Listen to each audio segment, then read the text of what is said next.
For this next video, you will need your fabric, your spool of thread, your pincushion, shears, your hand needle, and your button, okay? So some of your buttons are 2 holes, some of them are 4.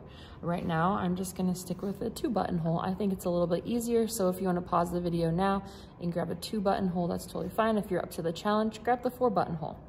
So for this video, first I need to make new thread. On the previous videos, we used a single thread when we put it on our needle. This time, we need to make a double thread. Double threads allow you guys to, it's more sturdy, I would say. So with a button, when we're sewing on a button, we're gonna use a double thread. So what we're going to do is we are going to take our spool of thread and we're gonna do wing span. So that means we're gonna take the end and we're gonna go all the way, going all the way, making the thread all the way to our wingspan, okay? So I'm going wingspan. I have it all the way out to here, okay? Then once I have that long thread, I'm gonna cut it, and then I'm gonna use it. Something that's different than when we did the hem stitch, we're gonna stick our needle, just like we did last time, onto the pincushion so we don't lose it. We're gonna take our very, very long thread that we just cut. I'm still gonna put the end of the thread through the eye of the needle. Instead of tying it on like we did last time, remember we had a short end and a long end, what I'm going to do is I'm gonna take this end of the thread and I'm going to match it up with the other end.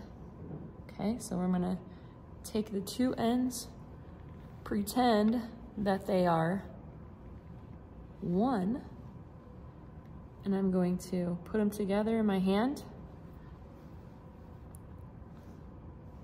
2 ends, and then I'm gonna pull it.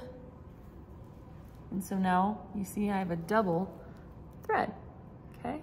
I have the double ends right here in my hand, okay? So now what I'm going to do with those double ends is I'm going to make a lasso knot. So I'm gonna pretend like these 2 ends are 1 thread, and I'm still going to wrap it around my index finger, pinch it with my thumb, and I'm going to roll, roll, roll, making sure you feel the thread actually rolling in your 2 fingers. Roll it down my pointer finger. Those cowboys out there, there's their lasso. I'm pinching above it, pinching below it, and pulling down onto it. So I have a nice thick lasso knot. Okay, so that's, once again, we have another lasso knot. Okay, remember, we're not tying the thread at the top. We're just gonna have it doubled. Okay, so that'll make it more sturdy. All right, so when we are sewing on our button, there is a right side and a wrong side to put your button on. Right now, you guys see that my hem stitch is up at the top. Okay, I can see the blue stitches. This is the back side of the fabric. I need to flip it over so I don't see any stitches at the top. I am going to put my button at the bottom portion of my fabric. I would say give yourself, I don't know, about 1/2 inch to 1 inch. If you have something that is a bear or a heart, there's also a way that you need to put your button. If you have a bear or a heart, you actually need to flip the bear up, kind of like where it looks like it's upside down. Same goes with the heart. It'll make more sense in the next video why we need to flip around the button. If you have a circle or a triangle or a square, it doesn't really matter. But if you have the heart or the bear, make sure that you guys are putting it the correct direction like I am showing you guys. So no stitches up here and putting the bear upside down. All right, so what's the best option? I am once again right-handed. So what I'm gonna do with my left hand is I'm gonna take the bear and the fabric and pinch it with my hands. With my right hand, I'm gonna take my threaded needle and I am going to, on the back side of the fabric, I'm going to push my needle in where it goes through the top of the button.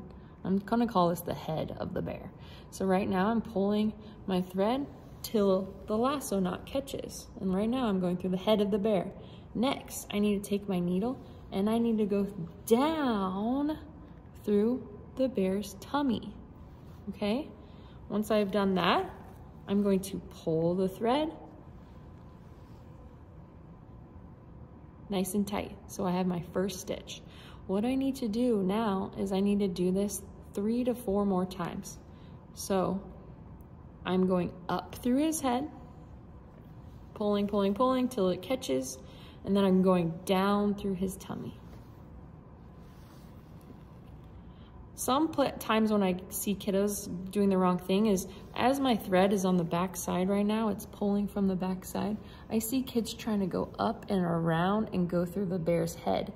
That's gonna make a stitch overlap and then it just won't work for the button. So I'm gonna do it 2 more times. I always say the more the merrier to do, make sure the button is nice and stable. Okay, 1 more time, I'm going up through his head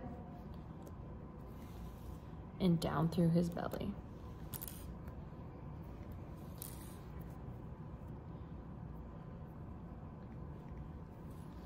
Sometimes there's knots that occur. Like mine just happened where I got a knot in mine.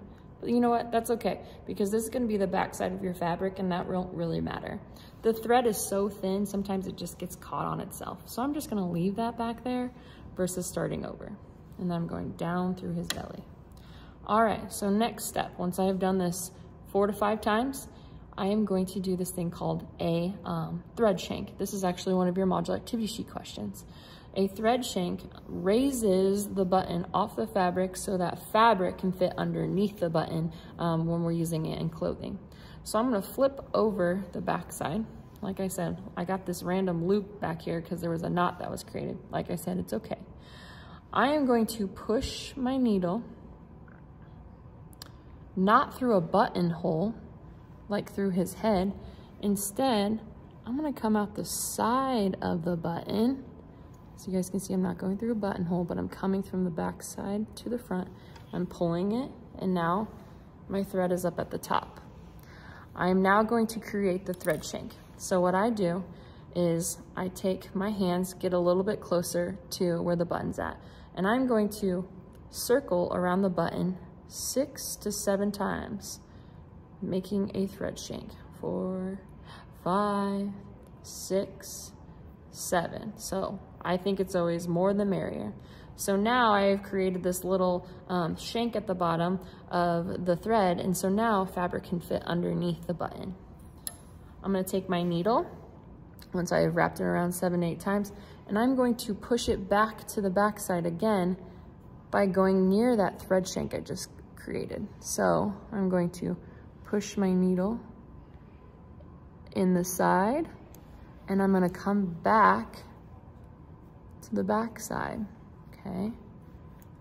I'm gonna pull my needle out, and now I'm back on the back side. The last step of finishing the button is creating an end knot. So we did that with the hem stitch, so it's the same exact thing. What you're going to do is near where your thread is pulling, I am going to grab some fabric near where I ended. I'm not gonna pull my needle all the way through because I'm going to put my needle through the loop and pull up, and that's gonna create a knot. And I'm gonna do that 1 to 2 more times, so a total of 2 to 3 times. Put it through the loop and pull up. Now I can cut that with my shears near where I ended. And then I'm gonna have some remaining thread, and once again, you can just pull it off, throw it away in the trash because you are no longer going to need it. And how I would store my thread at the end of this video, not your thread, your hand needle is just poking it through the fabric like so that you do not lose your needle, so that you can finish your button pouch tomorrow.